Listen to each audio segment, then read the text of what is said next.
We've got some new rhetoric coming out of the failed halls of BioWare by some of the idiots who drove the once great franchise into the ground, and I find this headline a little bit redundant, okay? Former Dragon Age writers. Well, here's the thing, man.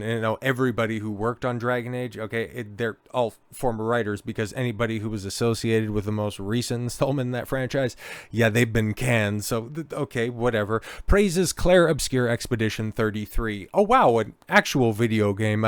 A true RPG, and I don't just say that with just, artificial and superficial designations, but no, like a classic experience instead of just ideological slop. But he says it's beautiful. Okay, cool. I wish you could have took some of that honesty into the Veilguard writing room, but not. No use crying over spilt milk. Saying it's the kind of it kind of to JRPGs what Baldur's Gate was to CRPGs. Okay, so it's gonna spark a renaissance, even though we haven't really seen that, or maybe place in a okay, what do you have to say there, David Gaider? The guy, yeah, who helped, create the iconic Origins from back in the cut. I think worked on 2 and then left the studio afterwards, and then came back to consult and work on Veilguard. So yeah, this guy has very good instincts, obviously. Following developer Sandfall Interactive and publisher Kepler Interactive's release of Clair Obscur Expedition 33, fans and fellow industry leads alike have been enjoying the new RPG, including BioWare veteran David Gaider, sharing his thoughts on the term-based banger. Gaider, who is the mastermind behind Dragon Age setting himself, reveals that he feels about Clair Obscur Expedition 33 in a new online post. I've been playing Clair Obscur Expedition 33, and wow, so far it's kind of to JRPGs what Baldur's Gate 3 was to CRPGs. It's beautiful and polished and well written, and the turn-based combat is so fun. Gaider concluded his praise with a little joke, saying he cannot believe I just discovered what you need Illumina points for, a reference to the ability in Clair Obscur Expedition 33. Honestly, I really want to play this game. I'm just very busy, and maybe over the summer I might free up some time, but this is probably going to be a game that I'll get to towards the end of the year because it's like 100% exactly up my alley. Like, I really want to, I continue to chill this game without having played it because it's everything that I want from creation to completion. This is my ideal for the industry moving forward, but I digress. In response to a fan's reply regarding the game's amazing tonal range, he further commends Sandfall Interactive for its storytelling. To me, it's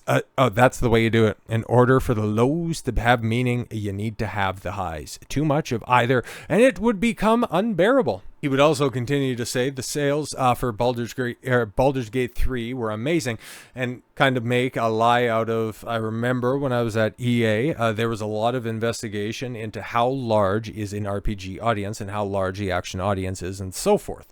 And they would have an estimate, and they'd say it caps out, the RPG audience caps out at about 5 million. Interesting.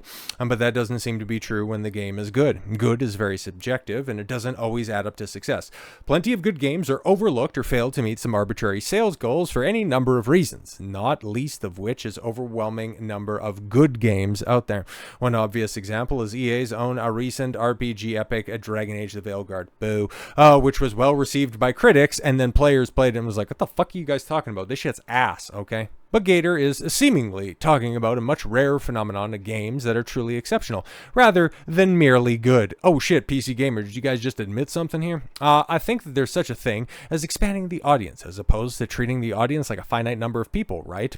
Fair enough. And I think that's what Expedition 33 really does. I think it manages to take the elements of JRPGs, and I don't think it's doing a lot of new things, honestly. It's taking a number of more recent trends and kind of bundling them up in an interesting way that I think makes it very accessible to people who normally wouldn't play RPGs, or JRPGs rather. Well, honestly, when was the last time we got one of this quality released on, what's the way to put it? Like, normally you see JRPGs, like if Square Enix wants to go ahead and release one, they'll put it off on one of their ancillary dev teams, and it would have been spun out on a handheld console. So to have something on, I guess, console, is that the best way to put it? Even though, like, you could get Bravely Default or Octopath Traveler all on PC. I think those all have ports. Octopath Traveler for sure, not too sure about Bravely Default, but I digress. Like, there has been stuff that is out there, but it has been purposely walled off because of, well, that type of stupid, incomplete market research.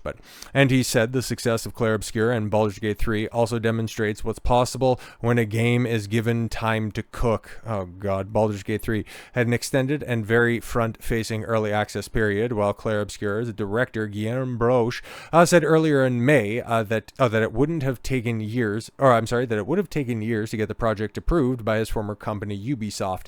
I find that to be, like, that quote right there. Oh, see, this is what you get when you allow the developers to cook. This is possible when a game is given time to cook.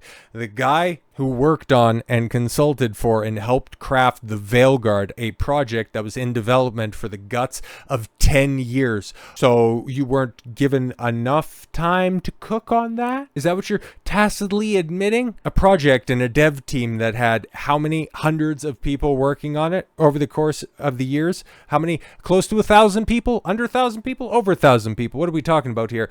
As opposed to, yes, the Clair Obscur team, 32 individuals and one little mutt that's down there. Okay, those people right there, a lot of diversity going on right there, I can see, but obviously they're crafting what is very likely going to be the game of the year. I don't see anything that has been announced, but then again, like, nobody really had Clair Obscur Expedition 33 on their bingo card as being as successful and being as good as it is coming out this year. But in about a couple weeks time, we're going to be getting Summer Games Fest, and I'd imagine we're going to be getting a bunch of release date announcements. But that group right there, those 33 individuals passionately working on something that they believe in, crafted an experience that people are going to be remembering for a very long time, as opposed to, Dragon Age The Veilguard, which, 6 months? Okay, stupid pop-ups at PC Gamer. Yeah, a game that released, on Halloween this past year. Just barely over 6 months ago, and nobody's talking about it. BioWare is on death's door, and everybody associated with the project, Gaider, no longer with BioWare. Corinne Bush, the director, the creative director for The Veilguard, gone, working at Wizards of the Coast. And now we have a Dragon Age actor blames the fans, for the Veilguard backlash. Oh, see, the people who bought the game and played the game, the people who liked what the franchise was and hated what it became, they're the problem with this, not the people that worked on it. Claims people just wanted to see BioWare fail. Fuck you. Right in your surgically created pussy. I don't give a fuck what your opinion is on this one. I don't know exactly who we're dealing with at this point in time. I just seen this headline and it's like, go fuck yourself, because as somebody who has been a big fan of BioWare for a very, very, very long time, when we were covering a Dragon Age of Veilguard, I was talking constantly about my love and admiration for the Mass Effect series. Now, I had they were fans of different aspects of BioWare, but one of my best friends growing up, he wanted to lend me his Xbox so I could play KOTOR. Okay, he was constantly talking about how great Jade Empire was. And then when I had the opportunity to play a BioWare game, when I got my hands on that first Mass Effect game, even though I got soft locked on Novaria, I got stuck behind one of those stupid little pods going after, I think there was a chest and behind something, but then I got locked behind a door and it didn't reopen, and then ended up getting a checkpoint in there, so I had to restart the game. And that's why I'm not a big fan of those first couple of levels that set you up, but everything after that, when you go off to the planet, that really kicks into the more linear aspects of the storytelling of the first Mass Effect. That shit is great, man. That's a fantastic story. Just not a big fan of those first couple of missions. One for my own problem. I actually like the Novaria mission, even though, that's the one that ended up getting soft locked on. The other one, where you got to help that little remote colony, and you have to go get the AI, or maybe just the data from the company that's there. I forget that. It's been a minute. I want to go back and I want to play Mass Effect, the trilogy again, but also just how I've hated BioWare for a while, because they created my singular it's probably the game that I despise the most. It's probably not the worst game that I played, but Mass Effect Andromeda, that killed my love of gaming for years. I hate that game. I hate it so much. But no, I loved BioWare. They were a stamp of quality for a very long time. So you claiming that people just wanted to see BioWare fail? No. People have a lot of reverence for BioWare, and maybe they want the current BioWare to fail, mostly because they know where they have been. They've seen the heights that they can achieve, and the people that currently staff those halls are just simply incapable of re-achieving those heights, but let's take a look. In the wake of Dragon Age: The Veilguard's disastrous reception, no, critics liked it, I thought. One of the franchise's most recognizable voices is pointing fingers, not at the game's direction, story, development team, but at the very fans who once held BioWare in high regard. Alix Wilton Regan, okay, best known as voicing the female Inquisitor in Dragon Age Inquisition and returning in Veilguard, has weighed in on the fallout surrounding the title's lukewarm performance. Like, okay, cool, if you were the female voice for that stuff, couldn't you tell the drop-off in quality of script that you had for Inquisition as opposed to Veilguard, and you can't connect the dots there? Okay.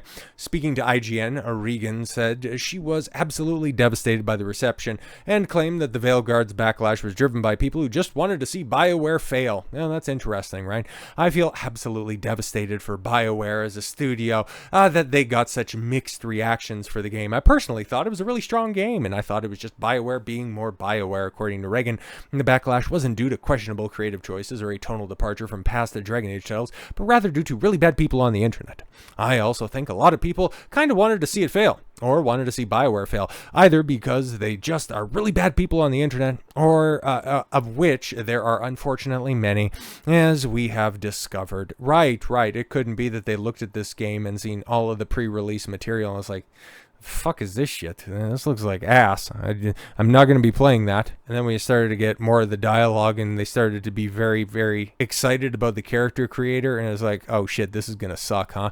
And then lo and behold, it released, and it was even worse than expectations. That characterization of the criticism, however, runs counter to the actual feedback, that players have provided since launch. While critics largely gave the game favorable reviews, fans rejected the Veilguard's shift in tone, inconsistent character design, and the overt prioritization of ideological messaging over meaningful world building or storytelling. Yeah, and some of the worst voice acting that you're likely to ever see, okay? Not entirely sure about the female voice, because of the people that I watched play this atrocity, they were all playing goofy, looking as dudes, or quote-unquote dudes, or non-binary, because that was a very important choice. But you had this elf bitch who had one of the most, oh my god, her dialogue was atrocious. And the way that she delivered it with like uptalk at the end of everything, and the first time that you meet her, it's like, oh my god, there's a barrier around this place that we can't get through, but I know the secret way that you can use to get through the barrier, so it's an impenetrable barrier, or it isn't. No, but I know the back way. It's like, holy fuck, this shit is so dumb. But no, you're just a hater if you point out just how inconsistent the storytelling is. You're just a hater if you point out how that looks nothing like Dragon Age, how this just simply looks like modern age slop. Don't pay attention to the failure in the background. Look at everything that's in the future. Look at the stuff, okay? Look at the stuff that is releasing right now that is a gigantic success. Look at your Expedition 33s. Listen to the veterans of the industry opine about how great that is, and realize that they can never achieve those heights again because of the corporate structuring and because of the industrialization of art. How once those studios get brought into a larger umbrella, folded into a bigger company, they are forced to adhere to stupid hiring practices that don't put quality people, that don't put competent people in positions of power.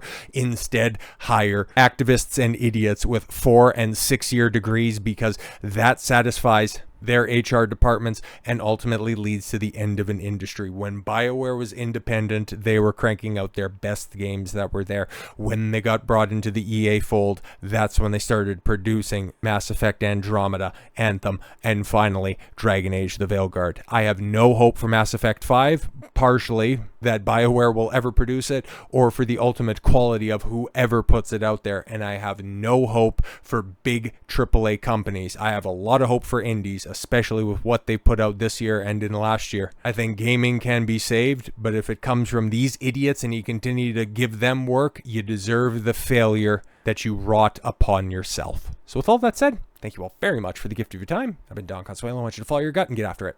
Take care, everyone.